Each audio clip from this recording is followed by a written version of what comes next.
Folks, have you noticed it's been a bit hotter this year? Now, a lot of people think it's global warming. A lot of people think there's different reasons for it. But I'm here to tell you in this video, you should be very, very afraid of this upcoming El Nino. And that's not, the latest cartel leader, the latest El Chapo. No, this is a very extreme weather event that is apparently upcoming that nobody seems to really have spoken about, that I've seen too much on YouTube in this space. So in this video, I'm going to break down to you what's going on with this El Nino, okay? If you've seen, there's quite a few news stories developing all about this extreme weather scenario that's going to basically threaten half of humanity, food security, and it's going to create fresh produce volatility. Okay, apparently even the coffee prices are going to be affected. It is absolutely disastrous. Okay, there's been record-breaking heat all through Europe, and this might be about to make everything worse. Okay, I'm very, very, very scared. This is the news from the World Meteorological Organization. You remember when it was like COVID times and suddenly you was finding out about, all these different agencies, these different organizations related to health and pandemics? Well, you're going to be learning a lot more about the World Meteorological Organization very soon. This says a record-breaking heat has been spreading through Europe. An extraordinary heat wave in Europe has shattered numerous temperature records and had major impacts on human health, ecosystems, agriculture, infrastructure, labor productivity, and it's accompanied by localized violent storms and in some areas worsening drought and the risk of wildfires. Folks, this is really, really bad. Okay, I'm telling you, this is going to be very, very serious. Okay, not the WHO, it's not the World Health Organization now, it's the World Meteorological Organization, the WMO. They have basically warning that a lot of serious things are about to come. Extreme heat is expected to occur at increasing frequency and intensity and duration. Okay, it is going to be a rapidly warming continent in Europe. Europe is the most rapidly warming continent, all right? They're saying heat waves like this are what we expect to see in a changing climate, said John Kennedy, the head of climate information at the WMO. In the 50 years since the historic heat wave of 1976, Europe as a whole has warmed by around 2 degrees. It's the fastest warming continent. Okay, so there's some backstory about what's going on in some of these different countries in Europe, but America's going to be a problem too. Okay, it says Germany broke new temperature records for 3 days in a row, right? This is really happening. It's happening. It's happening now, all right? You need to be worried. You need to pay attention and take action, okay? The town of Koshen in eastern Germany near the border of Poland reported a 41.7 degrees centigrade, all right? So what's that? 41.7 C in Fahrenheit for you Americans. 107. That's 107 degrees in Germany 3 days in a row. That's not normal. It doesn't happen. Okay? 252 weather stations recorded all-time temperature records, the highest ever. Right? 46 stations throughout Germany recorded temperatures above 40 C until June 27th. It's insane. In Hungary, a new June temperature record of 40.7 C, so just a little bit less than that, in Germany was recorded near Budapest. And it's apparently going to intensify. Australia hit the temperature record around the same amount. The United Kingdom broke the June temperature record for 3 consecutive days with 37.3. So what's that in American for you guys? 99 degrees. Unheard of in England. All right? England's been cold my entire life. Now it's absolute unheard of heat is popping off. It's going crazy. Okay? It is very, very bad. There's red warnings for extreme heat. Okay, the first time in history the current weather warning systems had red warnings. They don't got no air conditioning over in a lot of these countries. It's a disaster. It's a problem. Look at the state of it. It's all red. It's on fire. In the Netherlands, the Dutch National Meteorological Service, KNMI, issued an unprecedented red alert for extreme heat for 8 provinces for the 26th of June. It recorded new records of 39.4. Denmark, all-time high, 37. Switzerland, new June temperature record of 39. Absolute disaster in these countries, right? France recorded the hottest day on record, 24th of June, beat the record set the previous day with a national temperature of 30. That's an average, I believe. And it said temperatures rose to 43.8 in the town of Plouau in western France. 43.8. And so for the Americans, that's 110. This, I mean, it's France, so fuck them. But that's, bruh, it's bad. Spain, hottest day in June on record on the 23rd and the 24th, above 40.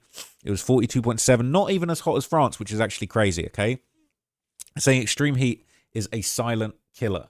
Now, this is a tweet I'm going to show you about how extreme things were in France. They've never seen anything like this. This is terrifying. France recorded a high of 44.6 today. 44.6. 112. Okay, this is insane. They can't handle this. All right, they're cooking like they're cooking like frogs in a pan of water that you're slowly increasing the temperature quite literally. Okay, that's far beyond anything seen in the historical record. A 4.2 sigma deviation from the norm that gives it a return period of 87,000 years. I don't know what that means, but it's bad. Really difficult to convey how utterly extreme this is. Okay, this is horrifying. Okay, I guess they're saying it was really hot back in 1303, 1500. This is like generational heat. So here's some discussion on Reddit about the extreme heat in France. Okay, France recorded this high. It's beyond anything anyone's ever seen. Okay, they're saying, I remember a couple of years ago, someone said to me, Europe would not see 50. It doesn't seem so crazy now.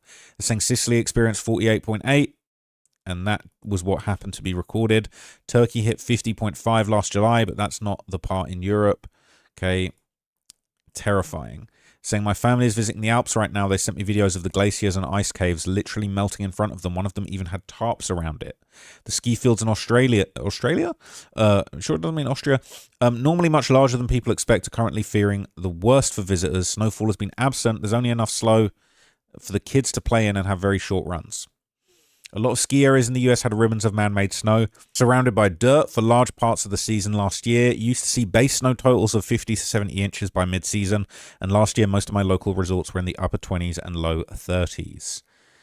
It's a problem all around the world, all right? Very scary. It's strange seeing this from the UK as our temperatures didn't go as high as expected. People aren't bothering to look at the country only 40 kilometers south of us. To be clear, the UK might break its June record too. Okay, so according to the World Health Organization, they're piping up now, right? We got the World Meteorological Organization, so we don't really need you guys anymore. But they're saying that Europe is warming twice as fast as the rest of the planet, and it would be impossible without climate change. That's basically, you know, it's happening. Okay, people that don't believe in climate change, all that stuff. Well, this is just what's happening. All right, if you don't believe it's climate change, fine. Whatever reason you think this is happening, this is unbelievable, okay? And apparently around 1,300 people have actually died in Europe from the record heat. This is really unfortunate. Europe's heat wave is linked to 1,300 deaths, the World Health Organization says, as Germany hits record 41.7, okay? Unprecedented. Like thousands of people dying already, okay? And then here's like a news report on it as well, so you can see what's going on. Europe's record-breaking heatwave has been linked to the deaths of more than 1,000 people. That's according to the World Health Organization. In France, health authorities say the majority of deaths have been among people over 65, with a 40% rise in the number of people dying at home. It's the same as it's the same old folks that are getting killed off from COVID. They're getting killed off by the heat now, right? The old folks are not safe. 70 drownings have been reported there in the past 2 weeks, mostly in rivers, lakes and ponds, as people seek relief from the stifling heat. On Sunday, Germany recorded its hottest ever temperature for a third day in a row, reaching 41.7 degrees. The WHO says Europe is warming at twice the global average, and the EU's Climate Change Service agrees. Since the mid-1990s, the average global temperature has risen 0.27 degrees Celsius each decade, while Europe has warmed by more than half a degree every 10 years. On the continent, temperature changes vary, Eastern Europe warming faster than the West. Warming in Iceland, for example, has been mitigated slightly by what's dubbed the North Atlantic cold blob, while the tiny Norwegian island of Svalbard is one of the fastest warming places on Earth, where temperatures have been rising by 1.5 to 2 degrees every decade. So now you're starting to know why Trump wants Greenland, right? But it's not just the heat. The heat and climate change is triggering a lot of other serious things. Apparently, this has been linked to a growing threat of flesh-eating bacteria across Europe's beaches. This heat is a problem in so many ways. Well, as Europe swelters through the heat, there's a new threat casting a shadow over tourist plans. It's flesh-eating bacteria. Several beaches in Spain have already been closed as the alarm is raised across Europe's coastlines. Known as Vibrio, the flesh-eating bacterium typically lives in water where rivers meet the sea, and it thrives in the heat. There are a couple of ways you can come into contact with one of the Vibrio species: eating undercooked shellfish or swimming with an open wound in coastal waters. Common symptoms can include diarrhea, vomiting and a fever. And some species can devour flesh around the open wound, which may require amputation or can even result in death. The European Centre for Disease Prevention and Control has issued warnings in the past about the seasonal risk Vibrio poses, but now alarm bells are ringing as the climate gets hotter. And we're being told the Mediterranean is a preview of climate change as one of the fastest warming seas on the planet. A climate policy expert points out bacteria are not the story, they are the messengers. The story is a sea thrown off balance by heat and pollution. So it's not just the heat, but the heat is making the sea that you're trying to cool down in the water. It's putting flesh-eating bacteria in there. What on earth are we doing? Okay. And if you were thinking, well, that's just Europe, fuck them. All right. We over here in big America, big United States, America, the home of the brave. Come on. You guys got some problems too, because we're seeing nothing but wildfires that are out of control. Now, Utah, probably one of the last places you would have expected wildfires to be going off, they've declared a state of emergency over record-breaking wildfires too. Multiple wildfires burning across Utah amid one of the rarest, most extreme weather warnings out west. We are seeing things that we have never seen before. Utah declaring a state of emergency as the National Weather Service calls it a particularly dangerous situation. At least a dozen new fires erupting in the state in just 24 hours, forcing evacuations for several new counties. Overnight, two wildfires merging into one. The Cherry Fire burning 20,000 acres south of Salt Lake City. Officials there shutting off power. The Cottonwood Fire still 0% contained. Now one of Utah's most destructive fires in the state's history, with more than 71,000 acres scorched. The scale of the flames captured on Ring camera video. Embers seen flying. Flames on the mountain burning cabins and trees. Mark LeDuc watching the devastation unfold. The smoke cloud was getting bigger and bigger, and, just incredible, really, in a devastating and sad way to watch how fast that fire just all of a sudden appeared. This is all that is left of Trent Owen's home, where he, his wife, and their two children lived. It's really hard for my 8-year-old daughter. Everything that she knows and her whole upbringing and her home, her bedroom, all her stuff is gone. Southwest of Salt Lake City, the Iron Fire. So look, this is bad, okay? Which brings me to the El Nino, okay?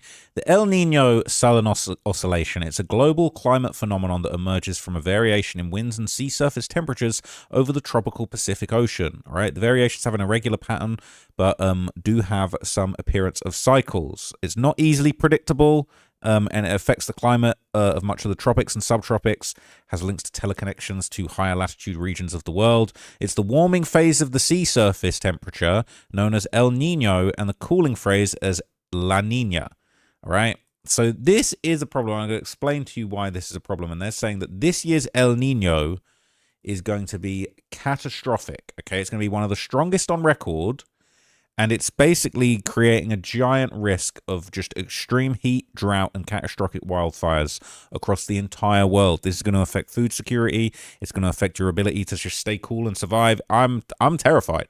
Wildfire risks heighten globally in 2026 due to historic El Nino. Right? Satellite imagery showing the difference from average sea surface temperatures at the equator in the tropical Pacific Ocean. Look at the state of that. Look at what? That's the sea. The sea is on fire. The sea is fire. This is land. The gray is land. That's America, right? This is California over here. We're fucked. So potentially historic El Nino is all but confirmed for 2026, heightening wildfire and other risks across the globe, according to recent reports from the world's forecasting agencies. The European Commission's Joint Research Centre has determined that an El Nino event this year was virtually certain based on all seasonal forecast modelling systems. Fuck.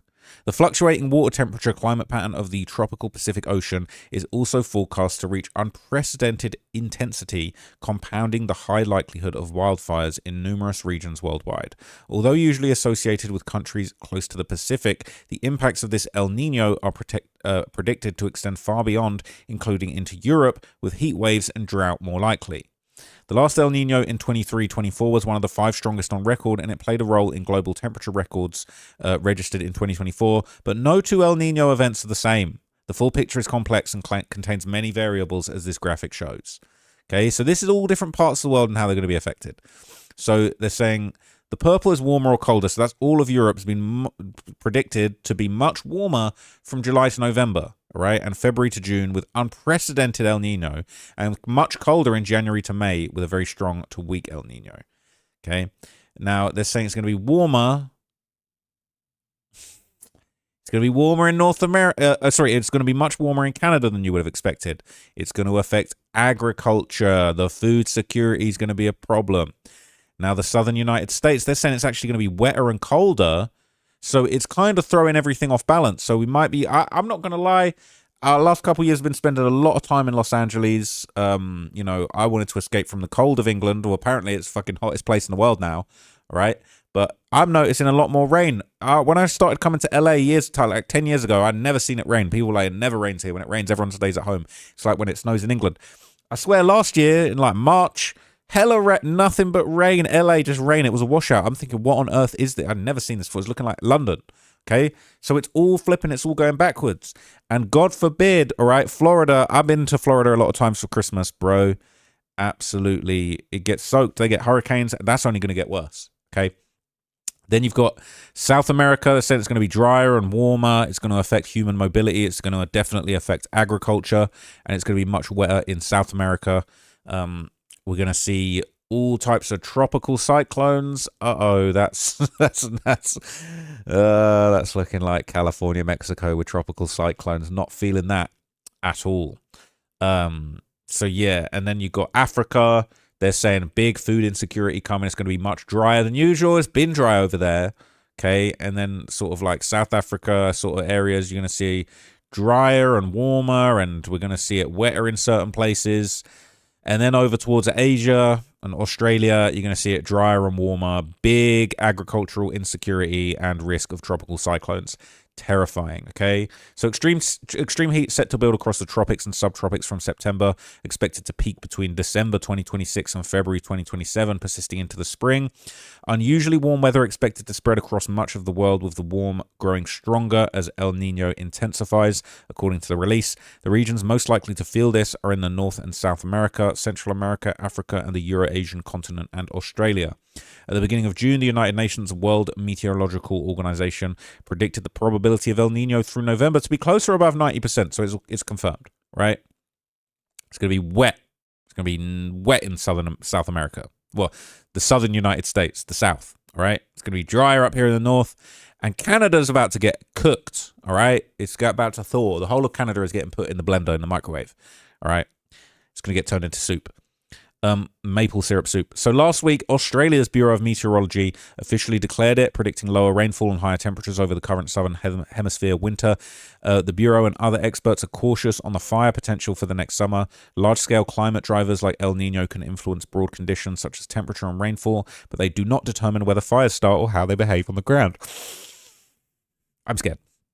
Bushfires remain a complex, localized hazard that depend on whether the right conditions and an ignition coincide. The CSIRO principal research scientist Dr. Andrew Sullivan says, the relationship between El Nino and bushfire activity isn't straightforward. The occurrence of an El Nino event doesn't translate directly into a bushfire occurrence or impacts, and some of Australia's more severe fire seasons have occurred in El Nino years. So, scientists have been weighing in on the situation. They've been claiming that climate change has actually been affecting Earth's rotation at a rate that hasn't happened before in the past 3.6 million years. They're saying something unprecedented is now happening. Let me get rid of this. Can I get rid of this? Something unprecedented is now happening to Earth's rotation, scientists say. Apparently climate change is slowing Earth's spin, and there's nothing quite like it in 3.6 million years. Jesus Christ. Every day without you noticing it, Earth is taking slightly longer to complete its rotation. The shift is only measured in fractions of a millisecond, but the forces required to produce it are almost incomprehensibly large. Ugh, really? According to a new study, the rate at which our days are lengthening is now unprecedented in 3.6 million years of geological history.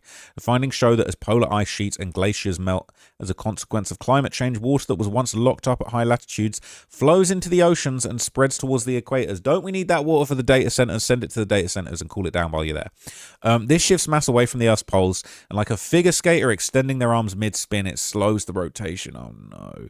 Previous studies had already shown that climate change was having strange effects on our planet's spin. Now the team from the University of Vienna and ETH Zurich have looked back through geological time to ask whether anything like today's rate of change has happened before. The answer unequivocally is no. Nope. Never happened, right? So the length of a day has never been perfectly fixed. Earth's rotation is constantly being nudged by the gravitational pull of the moon, by processes deep within the planet's interior, and by shifts in the atmosphere. These forces push and pull in different directions, and over geological time, they've produced swings in how long a day lasts. What scientists have now established is that climate change has become a force powerful enough to stand alongside and in time dwarf all of them. Oh boy. To look back millions of years, they looked at fossilized remains of a single-celled marine organism that lived on the seafloor, known as benthic foraminifera. The chemistry of their shells record ancient shifts in sea level. By looking at these shifts, researchers can calculate how the Earth's rotation must have changed. These are some smart people. These are some smart folks. That's insane. As water once locked in ice melts, the planet bulges at the equator, forcing the speed of rotation to slow. Oh boy, that's bad. A specially developed machine learning algorithm designed to handle the uncertainties of this data this old allowed them to draw robust conclusions from material stretching back to the late Pliocene 3.6 million years ago. Across that entire sweep of time, one data point stands out. Today, 3.6 million years, and shit just went left starting today. Okay, climate-driven day lengthening, 1.33 milliseconds per century sounds trivial, but considering the forces involved, the mass redistribution is gigantic. So such a shift in the length of a day requires a staggering redistribution of mass on the order of 1,000 gigatons moving from the poles to the oceans. To visualize this amount, imagine a solid cube of ice placed over New York City. It would be 10 kilometers high, taller than Mount Everest. What? In terms of the energy involved in creating such a shift,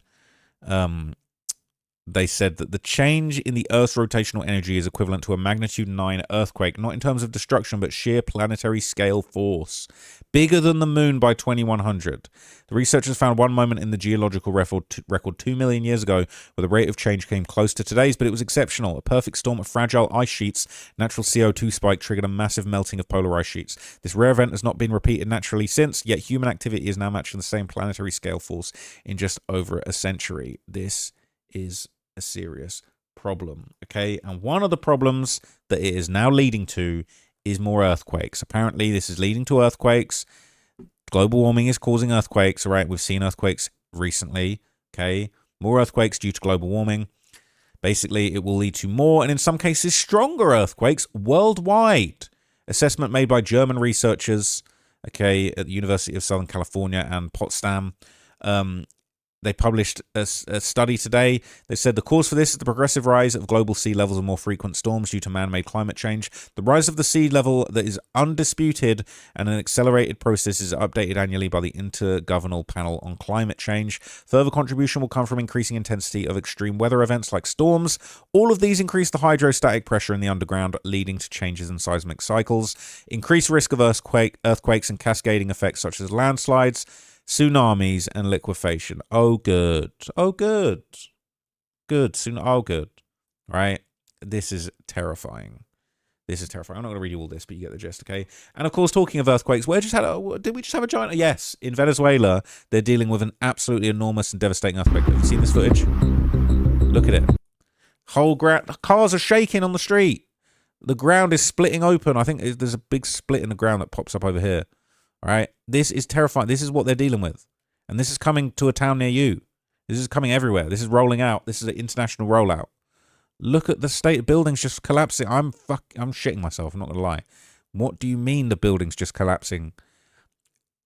I thought climate change, what they was trying to tell me climate change wasn't real. The BP executives and everybody said, bruh, it's crazy.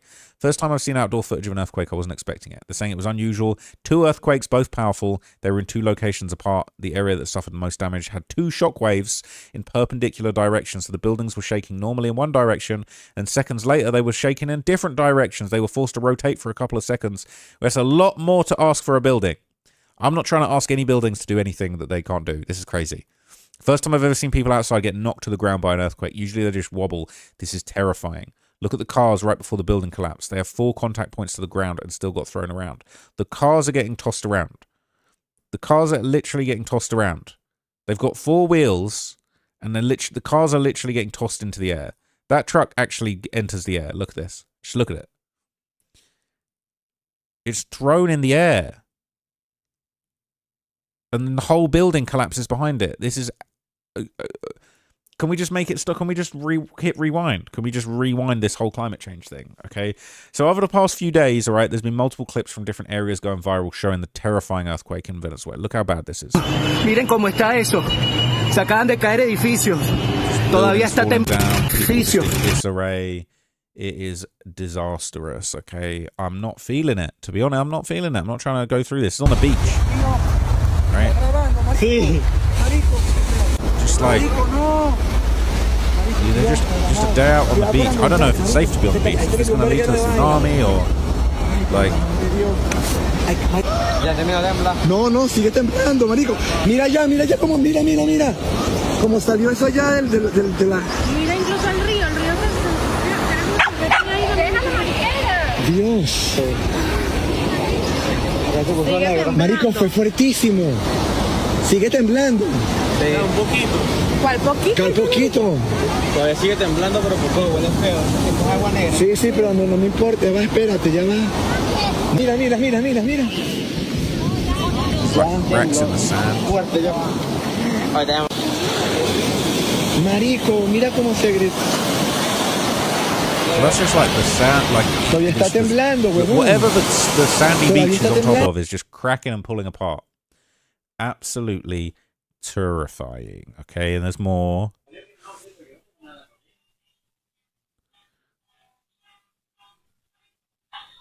You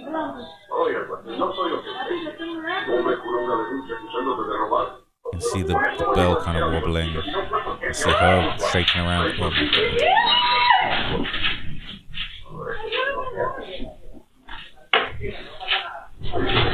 This is terrifying. The cat there, the cat's wondering what the hell's going on as well. Jesus.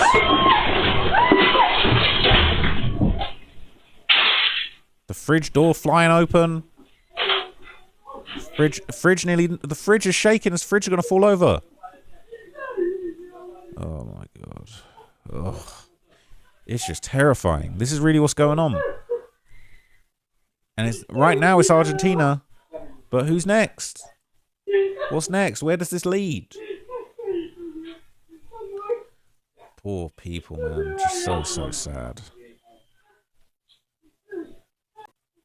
It's just terrifying. Okay, and so look, this is another piece of footage from an apartment building of just how much devastation this earthquake dealt. They're saying this building collapsed mid-evacuation.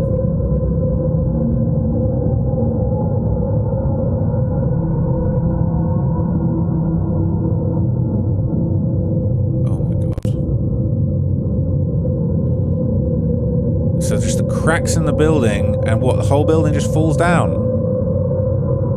People running, hottailing it out there. This is insane.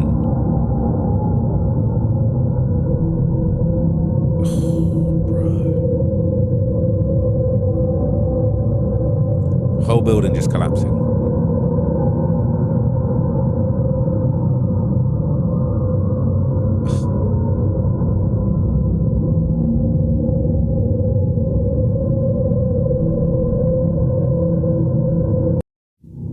So look, this is extremely bad, all right? What's going on over there? Apparently, emergency crews are still assessing the damage, but apparently there's over 1,500 people dead and 50,000 over missing. 900 people are dead and tens of thousands are still missing in Venezuela after following 2 massive earthquakes on Wednesday.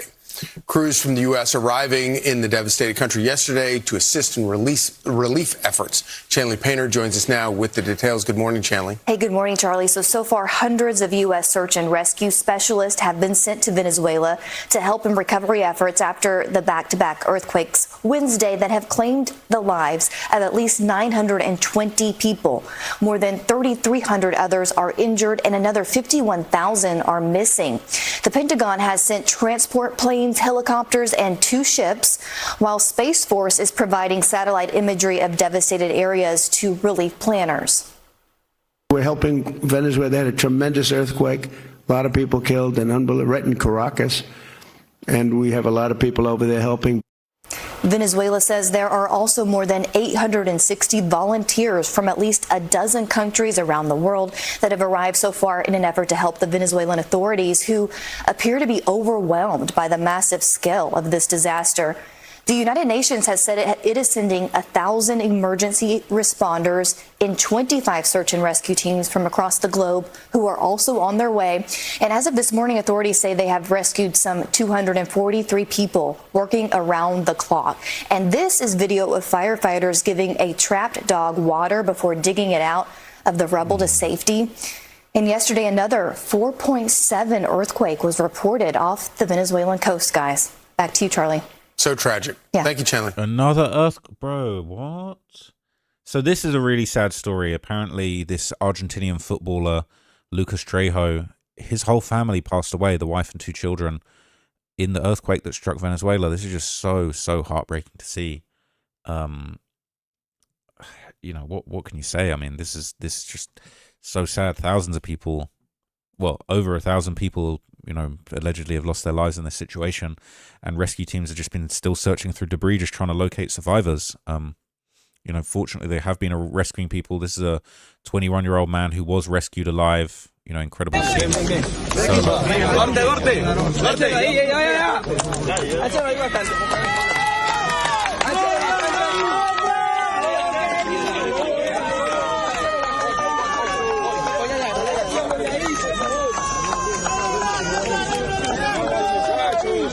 So it's not just adults. Apparently an 18-day-old baby was rescued with their mother, pulled out of the rubble, fortunately alive. So there are some lucky breaks. People are surviving, but just for it to get to this point, it's heartbreaking. La desesperación ya está aquí afuera. Cuidado con la cabeza aquí ahorita, pero ya al pasar la cabeza, el cuerpo pasa. Ok, ahí ya tú sales, ahí tú sales, ahí tú sales. Ve con cuidadito. Cuidado con los vidrios que están atrás. Exacto, con cuidadito. Ay, pero no sé cómo salir. Claro, mami, saca el brazo este brazo. Sácalo el brazo este brazo, ese brazo, sácalo para arriba. Súbalo para acá, rápido. Sácalo por aquí. Rápido, por favor. Rápido, listo, ya está. Eso, ya va saliendo. Ya va saliendo, rápido. Ya ahí sale. Con cuidado, no la jale. No la jale. ¡Ayúdame! Dale. Vamos con el niño. No, la niña ya la tenía. El niño, ven acá, escúchame, óyeme, ven acá. Soy tu vecino. Vete. So apparently she was rescued with her child. It's just shocking, okay? Apparently this one person spent 96 hours buried alive beneath the rubble, 4 days, and they did actually beat the odds and they managed to get out and they were rescued. This was a father and son in a collapsed building in Venezuela. This is crazy. We're trying to help him. This doesn't hand over hand. Vaya pasando.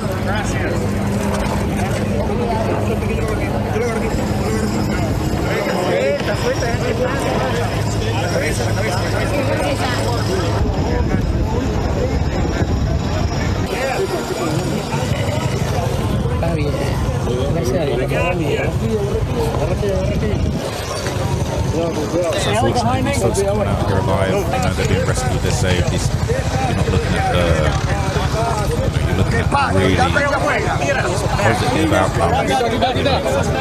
Horrible situation. And it is just terrifying, okay? So there's more footage going around that kind of shows the devastation from above. And it is just awful what's going on over there. And this is going to happen more and more all around the world. It's not just climate change. It's not just a case of turning your air conditioning on a few degrees. We're talking earthquakes, tsunamis. Wait till you start thinking about the food insecurity and all the crops get killed by the sun. Oh, whoops. All the corn's been burned. No food. All the water's been evaporated. No water shortages. Oh, all the water went to the data center and it evaporated. This is a serious problem. Esta situación en este momento aquí en San Bernardino, al lado de la frutería Juvenal, un edificio que colapsó completamente. Hay muchos heridos adentro. Esto es un desastre. Esto es la avenida Los Próceres de San Bernardino. So it's not just earthquakes. Venezuela is really getting hammered right now, and a lot of people think it is because of the El Nino, because they're also dealing with flooding, and you know, this is going to cause even more knock-on effects for the environment over there. So look at the state of this. After deadly twin earthquakes, Venezuela has been hit by a third natural disaster. Severe flooding has swept through the country's northwest, submerging homes and businesses. No one has been killed, but the death toll from the quakes continues to climb, and against the odds, survivors are still being pulled from the rubble. After almost 4 days buried alive, he's barely moving but free, delicately passed hand by hand to a team of medics. Has only had 1 liter of fluid. That's it. Okay, let's back up. A father and son were also rescued, and here workers are getting fluids to a trapped survivor as they work out how to get them free. It's these miracles that are keeping Venezuelans and rescue workers going, digging and digging in the hope they'll stumble on life. International help has arrived, this Italian crew calling out to potential survivors. So there's crews from all over the world, but again, it's this flooding now that's knocking off. It says Venezuela now dealing with catastrophic flooding on top of the earthquake damage. Thousands still missing and entire communities that were already destroyed. Now underwater, they can't catch a breath. Look at this.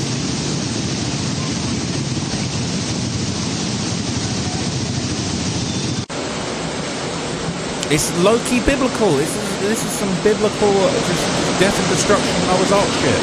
Like, what are we going to do as humanity, as a human race, as a species? What are we going to do?